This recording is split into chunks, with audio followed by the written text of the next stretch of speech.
doesn't foil all of these forms of technology. Reboot survivability is built into some of them. But others, including, at least when I last checked in on it, Pegasus, will actually have to reinfect you after a reboot. I got you, D Black. I got you, nigga. 2 for 1, Tony. I Is got you, a good nigga. digital hygiene practice. Again, not foolproof. And increasingly, these technologies are more and more sophisticated and can survive reboots. But it will clear out some types of spyware infections. Also, this may seem obvious, but just keep all of your devices updated in every way you can. I mentioned that kind of Mr. Robot digital sniping between the platform holders like Apple and Meta and the spyware companies. What that means is that every single day there is a multi-billion-dollar industry that is geared towards finding the vulnerabilities in the latest Apple patch, the latest WhatsApp patch, and exploiting them. And on the other hand, there are teams of sophisticated programmers within the companies that make your software and your hardware that are spending their lives creating those new patches to close up those vulnerabilities. And we see some of those battles in the film, if you're interested in learning more. But the end result is update everything all the time. When you get that little alert, it's annoying, but don't wait. Aluminum foil. Well, we follow a scene in the film where a live infection is found of another type of spyware technology, Kendiru. And sometimes I be wanna go berserk, but I'm alright cause I just hit this perk. See me in the studio, you know I come to work.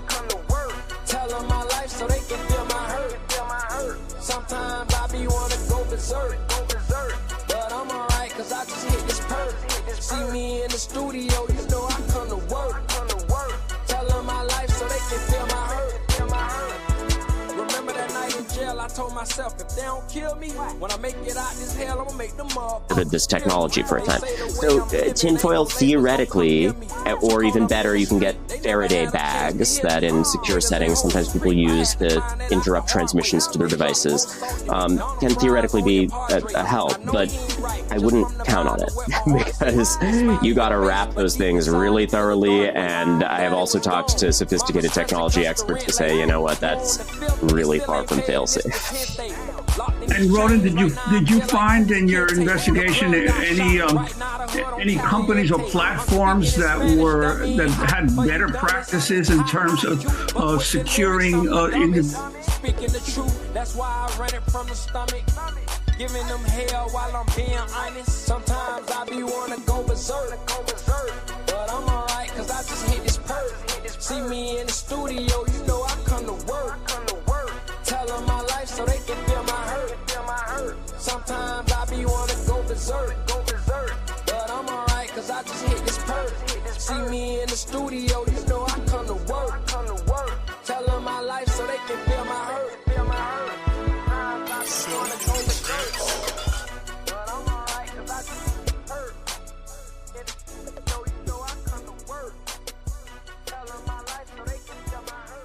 Fry! Nigga, I got you. D Black, I got you, nigga. 2 for 1, Tony, I got you, nigga. Ray Dollar, huh? Nigga, I got you. Do it look nigga. like I'm doing drive-bys on these niggas? No. I'm not that.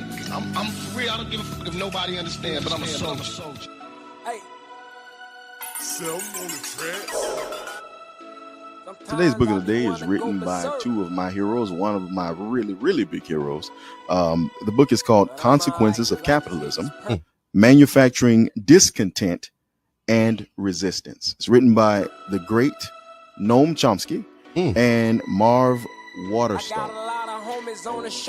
I don't want to give this one away because it's one that I think everybody should read. And Kiana would say, I would say it's a fantastic read because I always thought every book is a fantastic read. Because reading is fantastic. No, I heard you say one. It's like, no, it's a horrible book. Don't read it. I did, probably.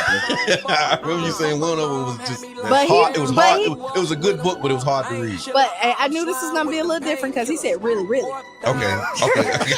2 times. Yes, he did. But much of what we understand as common sense is actually the will and the bidding of the ruling class. And getting out of that mentality sometimes means getting out of the mentality of believing that something is common sense. I mean, there was a book by Defarge that was written. It was called The Value of Being Lazy. Okay. Right? We live in a society that teaches us that laziness, quote unquote, is one of the most disgusting traits a human being can have. If they're lazy, if they don't feel as, quote unquote, industrious enough. Meaning, if they don't want to exploit themselves at the point of production. And this is the reality that we face every day. But that benefits a certain group of people. You were speaking on Wednesday, I think it was. No, might have been Monday. Monday, Money Making Motivation Monday, about not being able, coworkers, not being able to talk about their payment. Right. How they're compensated. Yep.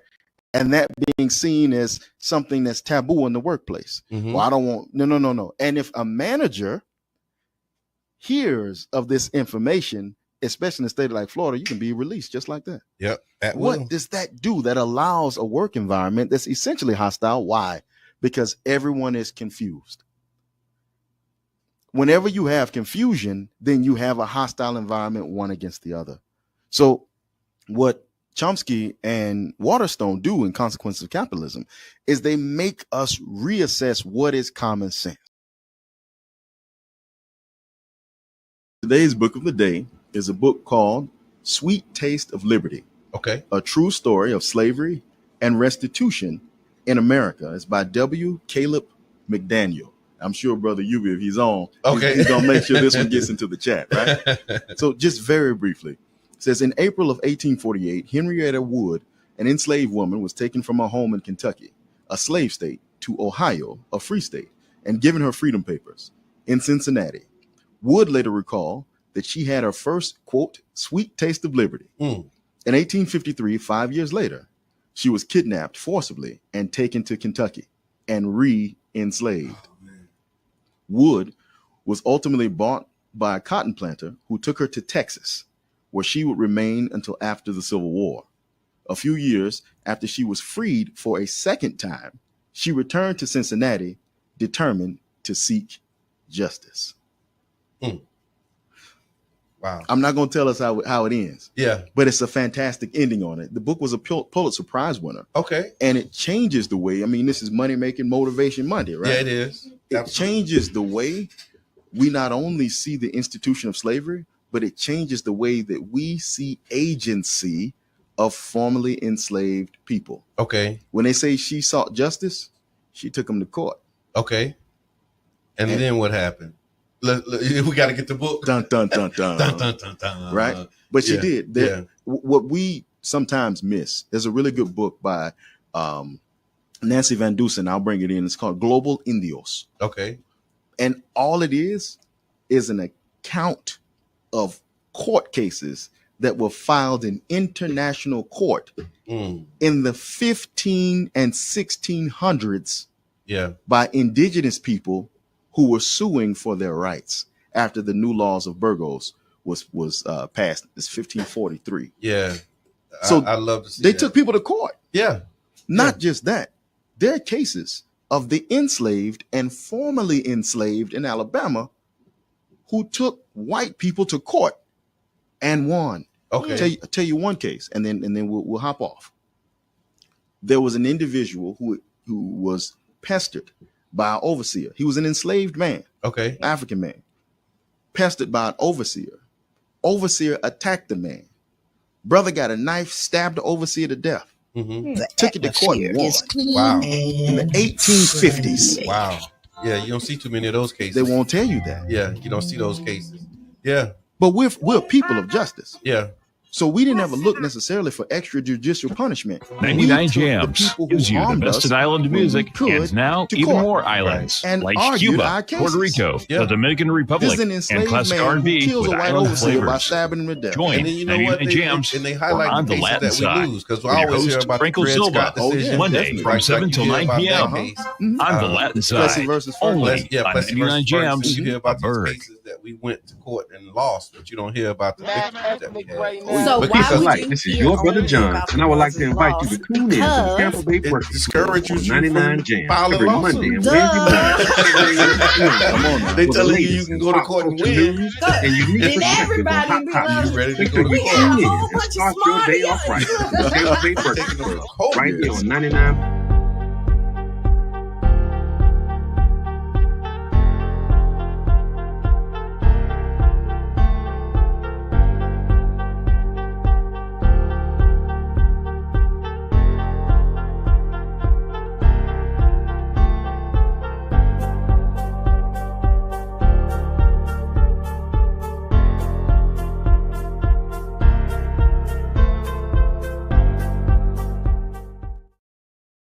Make sure you tune in and start your day off right with the Tampa Bay Breakfast Club right here on 99.1 FM, 99 Jam.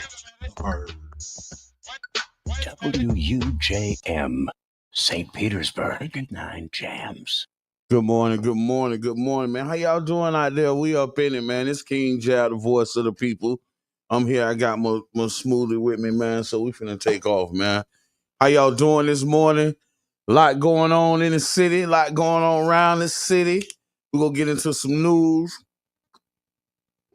We're going to get into what's going on with this Rays Stadium. Hey, man, listen. Just a preview of me. Man, I don't care nothing about it. Get on. Go on. Get on. And the people that support it, y'all going to. I'm done playing with you. Because we told y'all before y'all did it. They try to still play nice, but we told y'all before y'all did it. So, man, let's get into some stories, man. And I want to hit this one because I think this is big in our community. I think that, whereas we may not spend money with each other, some do, some don't. Everybody's, not the same. But I can say that there's other cultures that build things to profit directly off us as a community.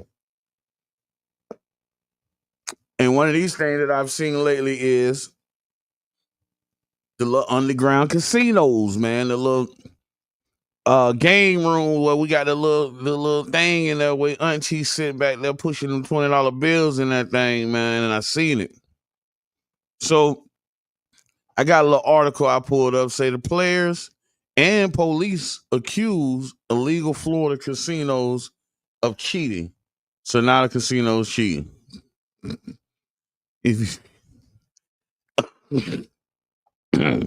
Auntie, if you in the game room in a baby trap gambling, I would suspect cheating. If you sit in a chair on the side of the wall in the corner store putting $20 in the machine, yes, I would consider that might be, yeah. Okay, so they said see slot machines at the Super Winter Arcade in Western Palm Beach. They say Raquel Swish watched as the electronic reel lined up for a pretty good jackpot. But as she was prepared to collect her $779 payout, the machine screen went blue. That's when the manager opened the machine's door and went blank. She said she filed a complaint with the Florida Gaming Control Commission. I don't think they was licensed by them, but let's proceed. After a few minutes later, co-owner Chi Mi Wu showed up and refused to pay Smith, claiming the machine had malfunction. Oh no, I cannot pay you. You didn't win. The machine glitched. Oh, Jesus, these people. According to her complaint with the Gaming Commission, the owner Wu then refused to pay me even though the camera showed it and the machine showed it. Wu's lawyer represented him over his arrest on illegal gambling charges, denied Smith's accusation, and says the customer was always treated fairly. Our clients have never cheated any customers out of their rightful earnings. In some instances, customers have made false claims of winning when in fact they had not won In those specific cases, the customers will justifiably not pay you. Regardless of who's writing the dispute, law enforcement officials say players routinely get cheated out of hundreds in illegal casinos, which can be found on the roads and strip malls throughout the state. Although they can be immensely profitable by their owners, the casinos can be disastrous for players, particularly gambling addicts, because they're all too convenient. So this is this here along with the smoke shop traps. Yeah, the smoke shops is the traps, y'all. There's no need for dispensaries because the smoke shop is the trap. Along with the ticket man, the sports gambling, all these things is targeted, to extract money from our community. And we ain't spending it with us because they would never. Darth would never allow us to be in a position to make this play. That's the biggest problem of the whole situation. And people can come do what they want. They can come do what they want. So I want to pivot real quick and go to one of our local high schools. Before we get started, let me see if I got this email real quick. Before we get started, I'm putting out literature and for a program that's brought to you by the Foundation of Healthy St. Pete.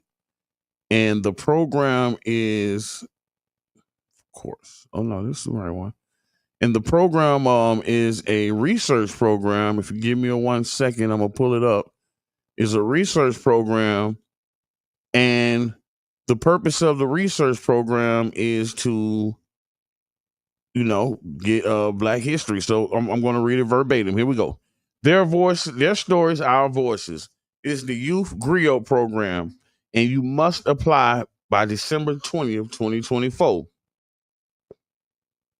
This program is calling all high school freshmen, sophomores, and juniors in the St. Petersburg area. So that's all high schools in St. Petersburg. Do you care about local Black history? Do you live or attend school in St. Petersburg? Do you want to strengthen your communication skills and earn a stipend in the process? Do you want to earn community service hours for your Bright Future Scholarship? This program shares our community stories.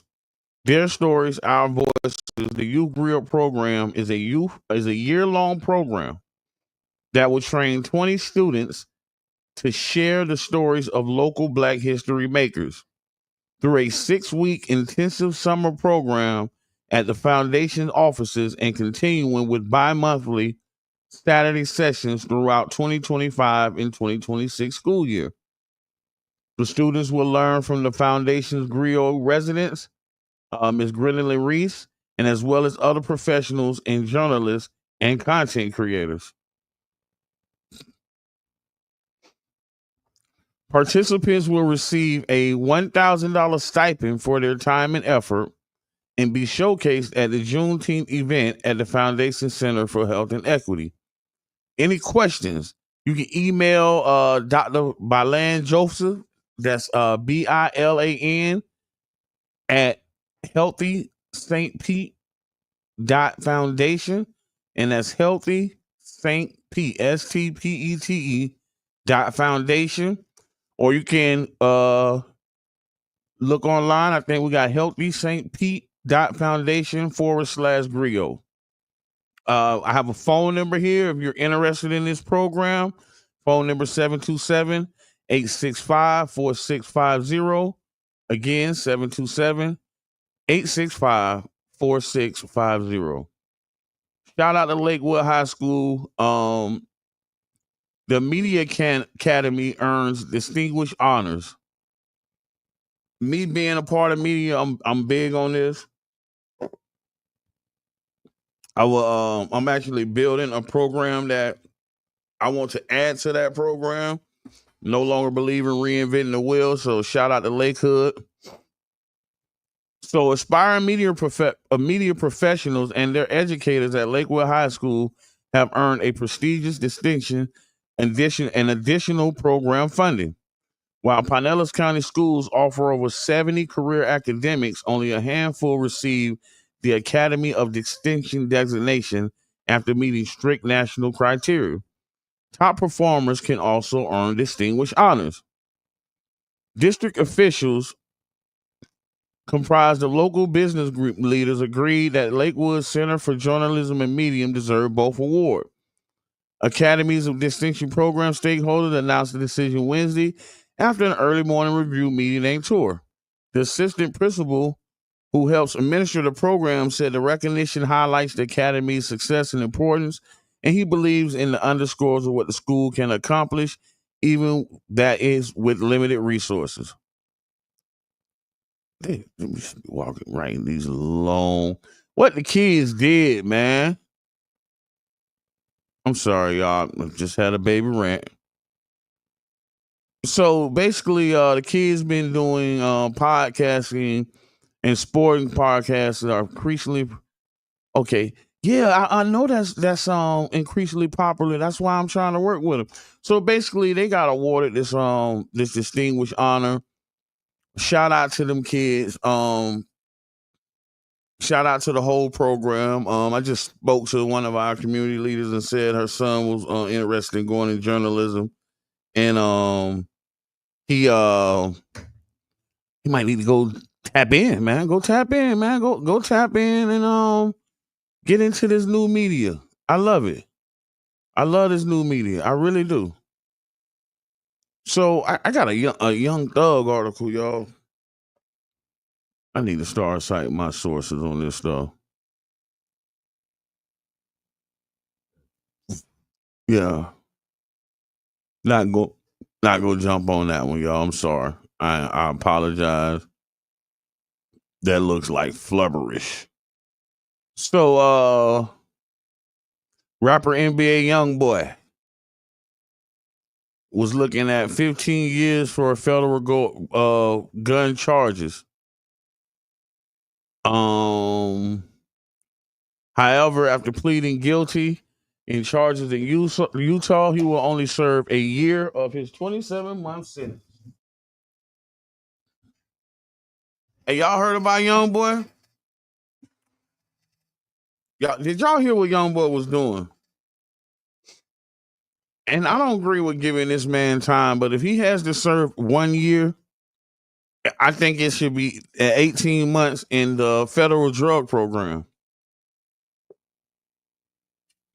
Because if you have to go to the fact of writing fake prescriptions and sending people to the pharmacist just to get these pills and this lean so that you can get high, you need help.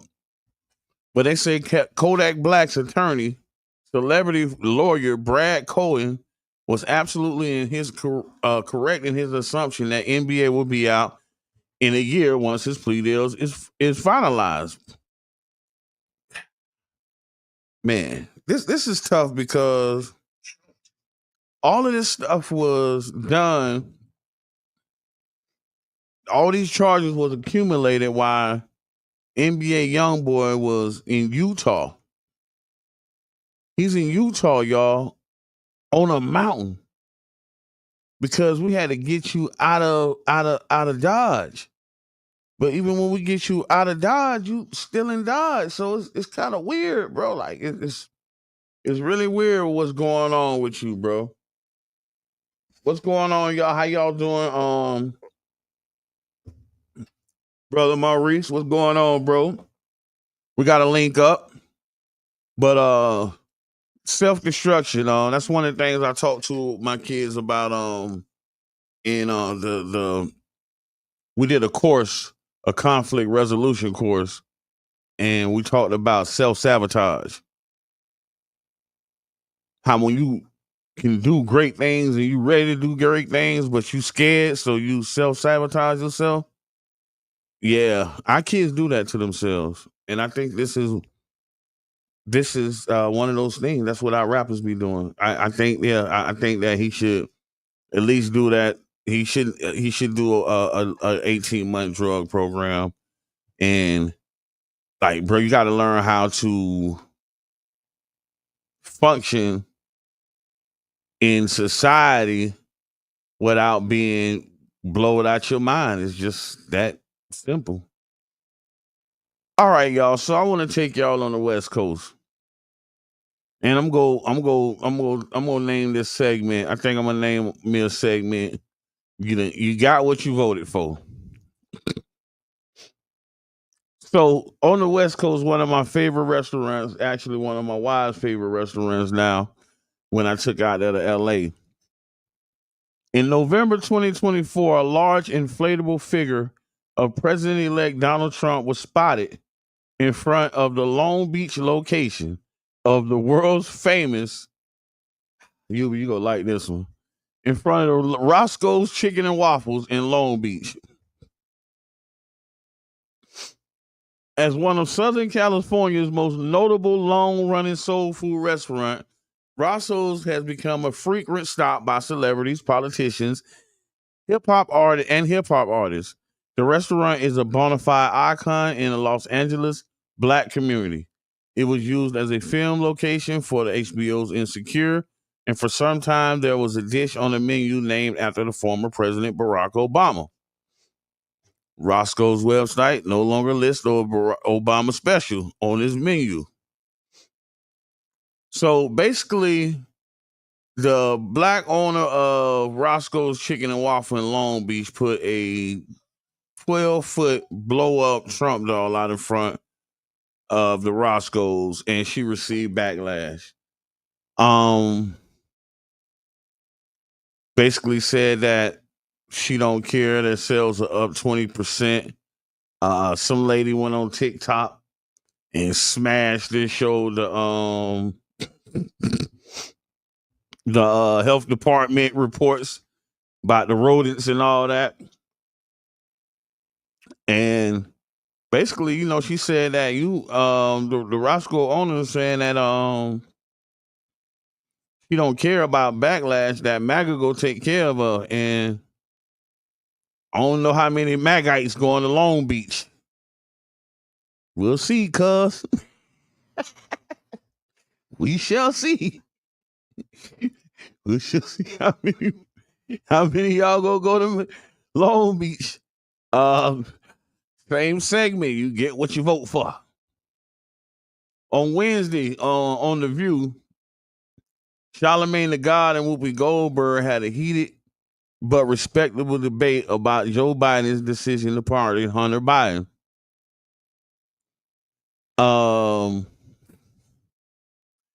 Joe woke up for one. Y'all talking about Joe sleepy, boy. He woke up on that one. Boy, let me go get my boy. But I ain't joking about Roscoe. This is a true story. But on the standing of it, man, like Charlamagne really kind of came to it. Like, I guess this is why I come on a lot of fire. Why can't we say when Democrats are wrong? Why can't Republicans say when Republicans are wrong? And I think that's a snapshot of the world we live in. Like, you sit in a position of power, and then you get an attitude, or you reflect your attitude, or you attack those who say, hey, no, I don't think that's right, that's wrong. Yeah, y'all get in a position of power, and y'all act like rappers. Y'all act like NBA Youngboy. Y'all want everybody to be your yes man. That's not reality. That's not reality. That's not the reality. And at this point, when you asking for votes, man, you go get what I gotta say. It's just that simple. It ain't because it's too much going on, and our community is losing too much, and we stuck in the middle of a debacle with this Rays stadium, and literally we sat here on this radio station, 99 Jams, waving a flag. Boy, don't do it. Reconsider, read this letter. But, okay. Again, you get what you vote for. Jewish Florida senator makes imitating remarks to Muslim congresswoman. In a post on X, the Republican Jewish Coalition endorsed Florida Senator Randy Fine for Congress in Florida's 6th Congressional District at 11:06 a.m. on November 26. The organization stated that it was excited to endorse a proud Jewish Republican and a longtime friend. The RJC also called Fine a warrior for his constituents, a fighter for school choice, security funding for places of worship, and an ardent defender of the state of Israel, who has led the fight to being the loudest voice against the rise of anti-Semitism in Florida and across the country. Just 6 minutes later, Fine reposted an endorsement and replied, "The Hebrew hammer is coming." And he added Rashida Tlaib and Iman MN say, "Y'all might consider leaving before I get there. Bombs away." On X, Rashida Tlaib offered her account. Okay. Yeah, he owned one. So he chose, man, hey, man, listen. Attack me, I don't care. Y'all already know I don't care. Anyway, man, you get what you vote for, boy. These people talking tough now. Like sometimes you might have to remind somebody, fire. Conflict resolution jab. Here we go. All right, y'all. You get what you vote for. Did y'all know that Donald Trump done tapped Governor DeSantis as the U.S. Defense Secretary?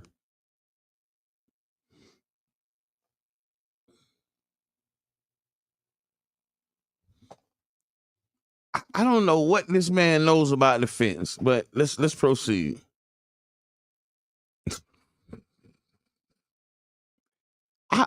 You know what? I'm not gonna proceed. I'm just gonna push right on. I'm just gonna let y'all figure that out. Y'all put that together for me, y'all, and y'all come back and Donald Trump then tap Ron Death Satan to be his defense secretary. This is the Secretary of Defense for the entire United States, y'all. All right. Y'all, okay. Just think about it, ponder on it, and we're going to push forward. I got a article here, and yes, y'all heard me say it. Y'all go hear me say it. You can record it. You can edit it. Shout out to the St. Petersburg Police Department. And they're saying that TikTok, that social media, helped St. Pete police capture a fugitive murder suspect after a 3-year manhunt. So I guess the girl who was murdered by this young man posted a video on TikTok, and someone in the area where I guess he was hiding out in Mexico, looking 41 years older than 3 years. Yeah, they found him and they located him and they found him out. Like, this is the best detective work since Saltine Red and Detective Gibson. This is the y'all making progress now. Yeah. But y'all know how I keep holding myself not to say this. Y'all know how Saltine Red and Gibson and Al White used to find everybody? I'm gonna give y'all a tip. Boy, them Arabs at the corner store ran y'all behind right out because you still running in there to get gauze. Boy, you still need some this, that, and that. You thought you was doing something fine, boy. And Saltine Red. Those who know who I'm talking about know who I'm talking about. And Gibson. Two of the biggest tricks in the city of St. Petersburg. That's how else they used to find out who they was, because they used to spend their money with all of the voluptuous black women. I'm sure my brother Donnie would love that dialogue. We can really go there on that one. But yeah. And then you got Mr. Al White. Man, this is back when you couldn't kill nobody in St. Pete and go to your auntie. But listen here. Boy, you cannot go to your auntie. You can't go to nobody's house if Al White looking for you.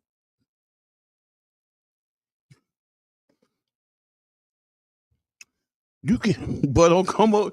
If Al White looking for you, man, you better not bring your mind. Okay. All right, man. After a 3.5-year search, a notorious murder suspect, Benjamin Williams, also known as Bambi, is finally in the custody of St. Petersburg Police Chief Anthony Holloway. William is charged with first-degree murder of a 27-year-old Joanna Pecker and 2 counts of charge abuse. The charges stem from an incident on July 31st, 2021, when Williams lured Pecker to a cemetery under pretense of seeing their infant son. While she sat in the van holding the baby, Williams shot her multiple times in the face, killing her.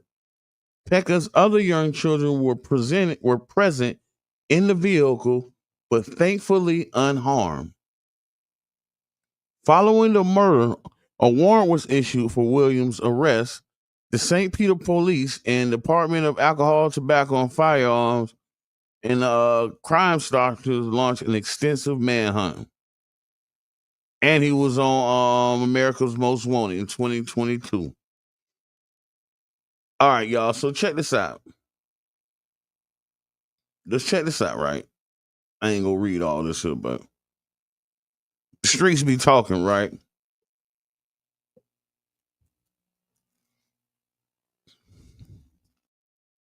Bro, you shot this young lady while she had your baby. She holding your baby and the other kids is in the backseat of the car. 100% out of pocket. You traumatized these kids and you could have easily killed one of these children. You did not run for 3 years without assistance. Unpopular opinion. Unpopular opinion. Boy, there's gonna be some accessory charges going on with this here. Yeah. Hey, I said it. My boy said I'm finna be indicted on a fake case. What I did? I'm not man, I'm reading the art. Hey, listen, that's how I got in trouble with the NAACP, man. I sit up here and I read the articles that I go and research and find online. I don't write any of these articles, man. I just give my opinion on what you put out there as a media source. So, hey, that's it, my brother. I just give my opinion, man. This is it. I apologize beforehand, but the words that come out of my mouth are the words of me. Did y'all see the hit? Y'all seen the hit? A United Healthcare CEO, Brian Thompson in New York. And again, I hate the media because y'all always trying to make it somebody black told me it was a light-skinned man. No, the hell it wasn't, man. Man, listen. That was a hit, man. That was Shinobi. That's who it was, yes. And he walked up behind old Brian, knocked his head off, pop, pop, pop, pop, pop, pop, pop. Had a silencer and all. Right on camera. It's like a movie played out right before us. Yeah, United Healthcare CEO Brian Thompson fatally shot in New York City. No security, nothing. He walking from his hotel to another hotel. They finna, they having some type of well, technically, I was finna say they was having some type of healthcare meeting. Actually, there was a cartel meeting because you got all the big time dope dealers in one spot. And I think he might have,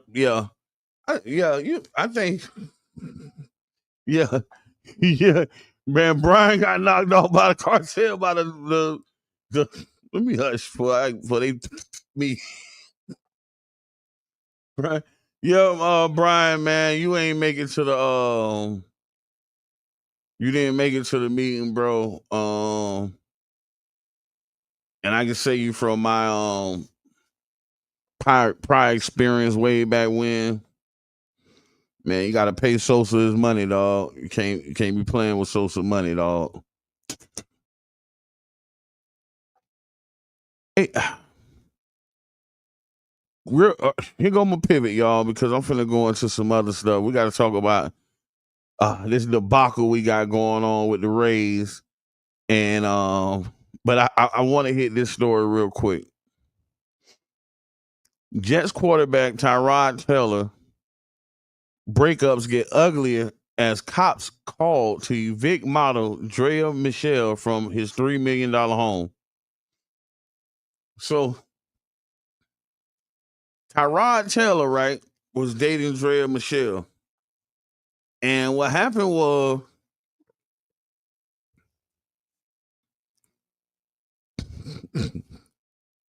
man, Tyrod pulled the flammable on it, right?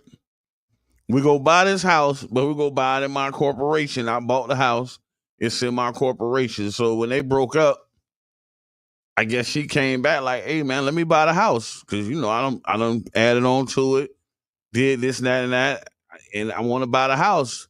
And from her sources, it's saying that when she tried to buy the house, he kind of got ghosts on her, right?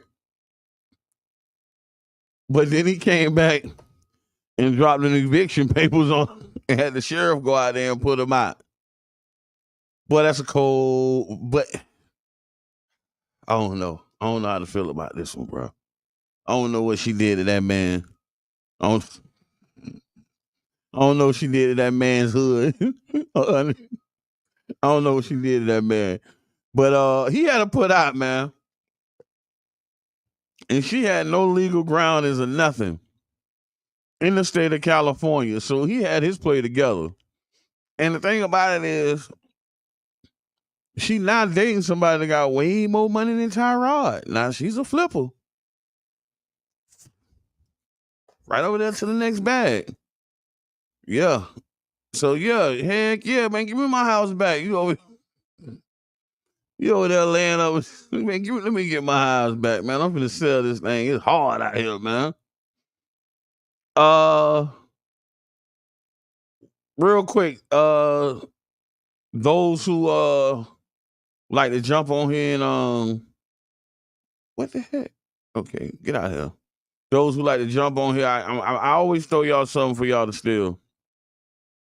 Steal this one.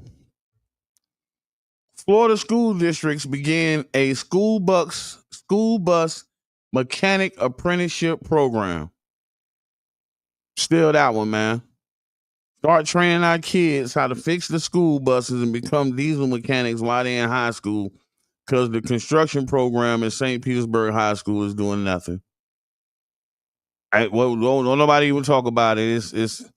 It's absolutely, we arguing about a raise deal. I'm listening to my brother Jabbar saying we should be the contractors of this raise deal.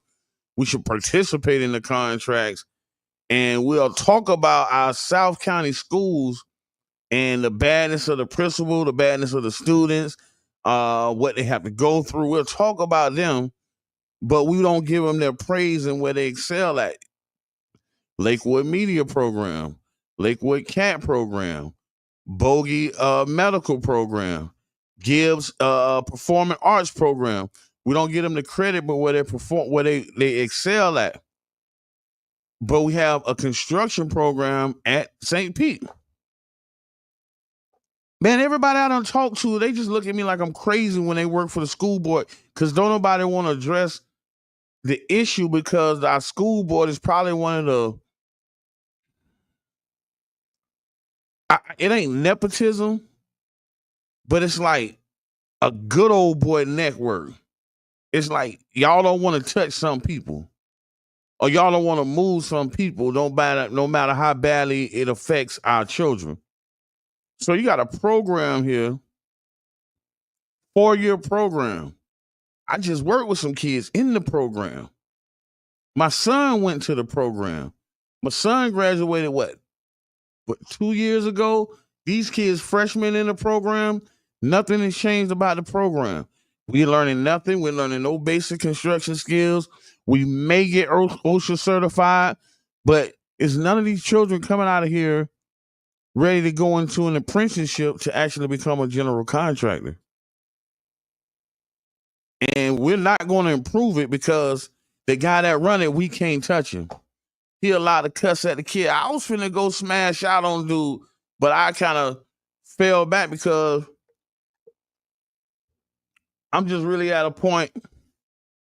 I was at a point where what I wanted to say to you, bro, I didn't want to say it to you in front of white people. I really wanted to give it to you about my child, but I didn't want to dress you down in front of mass of them. So that's why I'd step back out of the situation. You sit in that position, talk to these kids any type of way, and our school board, your administrators to protect you, and your fruit you bear from this program is absolutely nothing. Absolutely nothing. Absolutely nothing. So anybody listening to me, school board administrator, hey man, let's deal with it. Let's put this on the table, man. What's up with this program? Move him out the way. If this program not gonna become beneficial, move him out the way. Move him out the way. It's just that simple. Move him out the way, man. Like we can't do this to our kids no more because we don't want to affect Mr. Johnny Job. Hey man, quick thing, we gonna go because while we talking about the school board and our failures, and while we ain't got no contractors, I'm gonna go to this article, man, and I'm gonna let y'all hear from our future mayor. The future mayor, Brother Jabbar.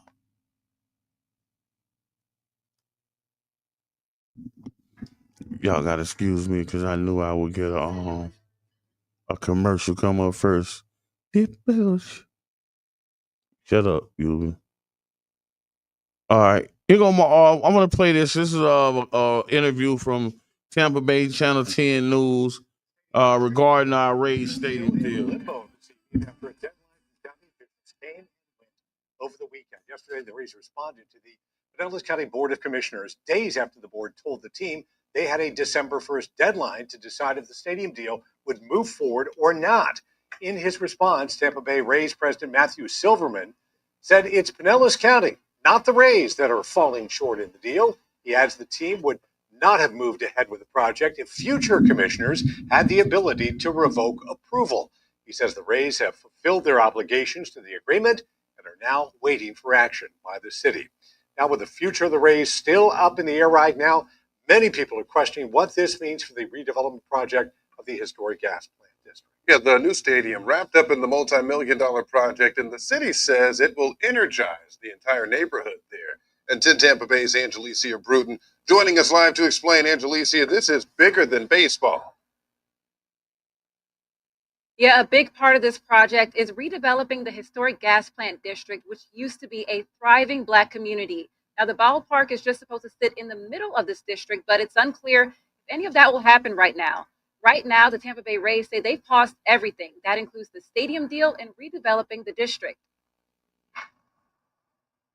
The new Tampa Bay Rays Stadium is supposed to be the centerpiece for a redeveloped historic gas plant district. but some believe the focus should be elsewhere. I think the community is an afterthought to this whole development when we should be the first thought.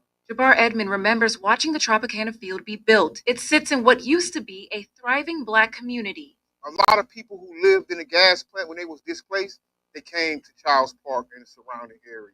He believes the heart of the stadium and the redevelopment deal lies with honoring people who lived in neighborhoods like Sugar Hill and Little Egypt. We're asking for to be the contractor, right? To be the subcontractor, to be a lead position in some of these developments. Right now, the Tampa Bay Rays in the county have been going back and forth over a deal to build a new $1.3 billion ballpark. Due to delays with moving forward with the bond, the Rays told their contractors to pause everything.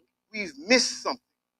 And I think the problem is we need to go back and find what we missed. We probably need to think past baseball. The City of St. Petersburg redevelopment project includes billions of dollars going towards adding resources like more affordable housing units for families and seniors, along with a new home for the Woodson African American Museum of Florida. But without the Rays on board, it's not clear what happens next. The community isn't holding our breath for the promises.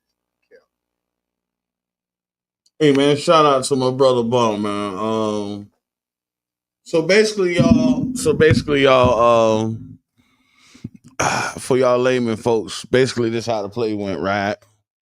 The county say, hey man, what y'all gonna do? The Rays came back and say, man, hey man, we don't know what we're gonna do, but we know if we don't do something, the first thing y'all gonna lose is the Carter G. Woodson and the gas plant redevelopment.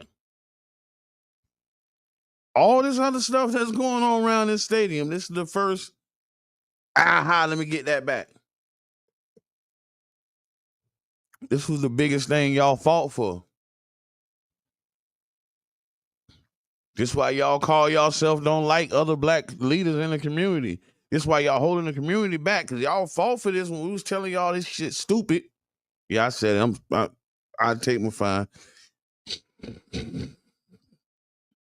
We telling y'all, we sitting here telling y'all, man, y'all being outclassed, out-negotiated. Y'all, we got $1 billion project. Y'all spent $600,000 on the people to negotiate the deal. When you should have spent $60 million on the people to negotiate the deal, so we'll be in a position. This is all we were telling y'all. We was telling y'all, go make the deal with Derby Lane. And we could use those funds to build downtown St. Pete. We ain't got to sell all our downtown. We was telling y'all this. Now y'all have us in a position where they finna back out of this deal, y'all. And the Tampa Bay Rays is still finna own this portion of downtown St. Pete because we reneged, man. We threw a diamond on the club.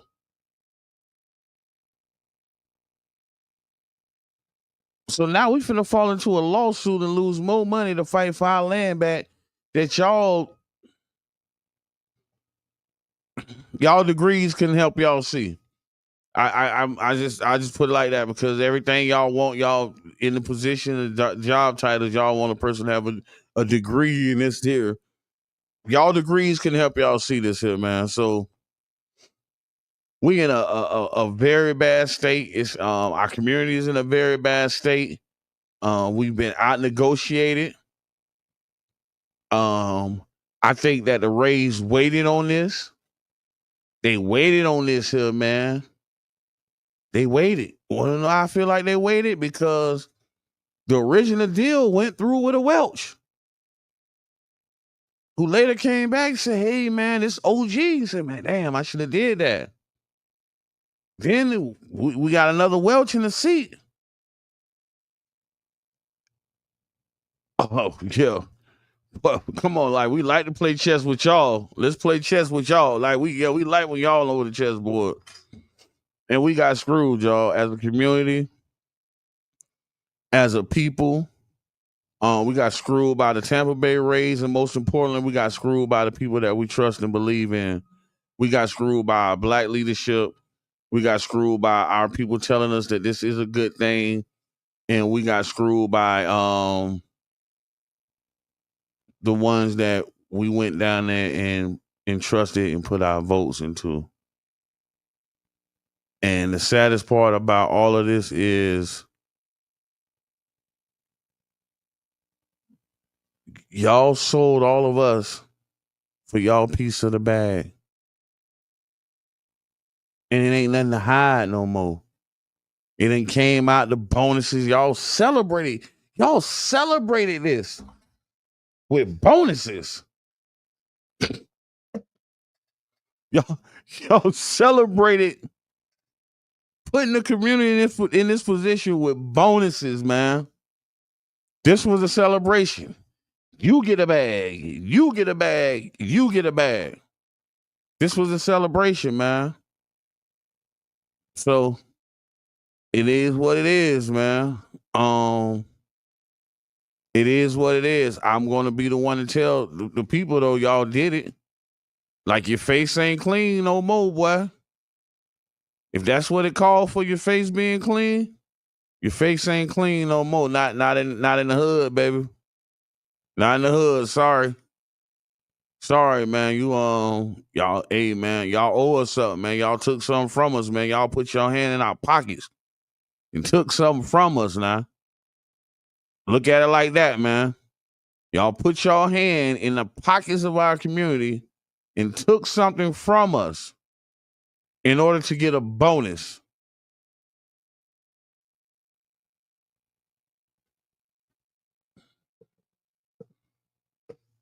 So today, y'all, my baby girl, oh Lord. Today is my daughter's birthday, y'all. Today is little one's birthday, and I don't know what's going on with my computer right now. Hold on. Sorry about that. And I want to say happy birthday to my daughter, my baby Tiara. That ain't gonna lie. Cause daddy old. I don't want to tell him how old you is, because I don't want him to know how old I am. But shout out to my baby. And I was thinking about my daughters, man. My homeboys, my peoples that know me. I see my dog Cage on here, man. Like these men know about me. They knew that even doing wrong, even when I was living a lifestyle that wasn't perpendicular with my community, it was always about my kids, man. I'm gonna stop what I'm doing. I don't care who waiting on me, who need what. Boy, if you know me, you know me. You know that you gonna be waiting till I go get Sweet Pea off that bus and get her situated, and then I'll be back through. If you know me like that. So I always embrace fatherhood, man. I always love fatherhood. And my reflection was when I went to prison, the role and the position that my daughters played in my life. I didn't use my 10 years. I didn't have that time. I didn't utilize that time lying and corresponding to women and getting gray hairs or my hair falling out because I'm worrying about what a woman or the woman that I'm talking to or the one I used to talk to, I wasn't worrying about they were doing when on these streets when I was in prison. I really, really took this time to cultivate and nurture a relationship with the two young women that I left out here. So my phone calls, the Christmas cards, the Valentine Day cards, all that stuff with my daughters, man. And it kind of helped me. They was, in a sense, my therapist, because my conversations with them, I can remain a father, I can remain in their lifestyle, but I had to always hide the pain that I was truly going through. So it's like I had to put on a face, you know what I mean, get on the phone, my baby, talk to my baby, you know, figure out what she got going on in school, figure out what she need. I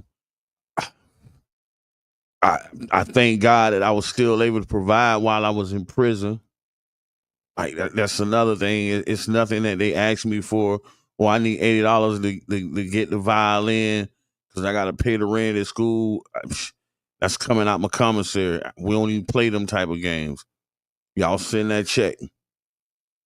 And really just, you know, I couldn't watch them grow, but we grew emotionally together. They carried me through. They really truly carried me through. I would not have made it through without Tiara and Ulysses and Sweet Pea. I wouldn't have made it. I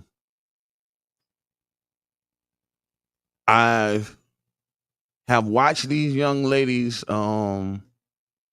become mothers, wives.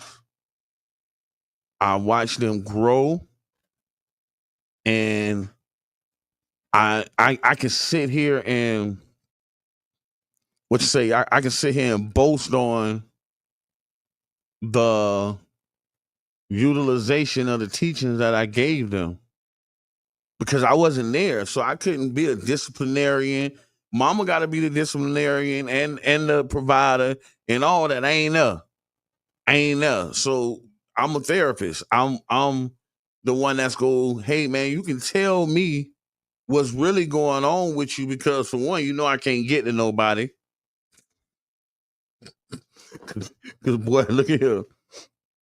And for two, I'm in a position where although I may be angered, I have to have a rational mind and have a rational conversation with you. So that kind of that was the major part. Like this was 10 years, man. I left when my babies was 6 and 7 years old and come back there teenagers getting ready to graduate.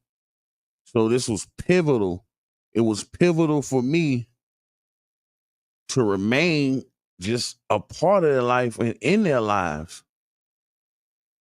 I did a conflict resolution course with Story 727. And I'm in there talking to them kids. And my approach is kind of different. My approach is kind of different. I literally told these kids, I'm not saying I can save you for the things that you're going through, but I don't 100% fault you for what you're going through as a child. Most of the stuff that our community is going through, our children is going through is at the fault of us as black men. Y'all want to have that conversation?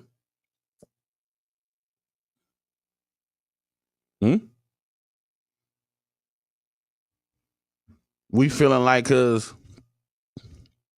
she ain't gonna talk to me any type of way. You ain't talk to your child in 4 months. What do you mean? How the baby mama talking to you? Like this is, huh? So we're abandoning our children. We're abandoning our children. Half of us was tricked off the streets. The ones that wasn't tricked off the street paying several child supports, which is another conversation. You should be active enough where she didn't even have to ask you for no child support.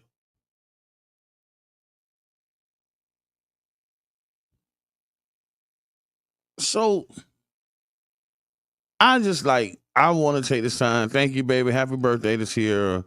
And I want to thank you and your sister, man, for allowing me the opportunity to still be a father, even when I made grave mistakes in my life. So, yeah, This it, man. This the King Jab, the voice of the people. I'm finna slide up out of here. I appreciate y'all listening here. My last thing I can say is, man, listen, y'all let the real ones come in, man. We can negotiate this deal if y'all want us to. You know what I mean? Give us a call. You can put our bonuses in the article if you want to. We can negotiate this deal if y'all want us to, man. Because obviously y'all inept. Y'all can't handle it. So, hey, man, pass the baton, man. Just pass that thing. We got it. I promise you we got it. I promise you. This King Jab, the voice of the people, y'all. We out of here. WUJM, St. Petersburg, 9 Jams. Coffee just not doing it for you, and you need an extra boost of that something to get your morning started? You will definitely want to tune in to Wake Up with Edie Darling with your host and ambassador of peace, Edie Darling, for an extra boost of inspiration, motivation, of faith, hope, and love right here on 99 Jams, The Berg. Tune in Sunday mornings at 9:30 a.m. Eastern Standard Time. Make sure you don't miss it. Tune in to Wake Up with Edie Darling on 99 Jam.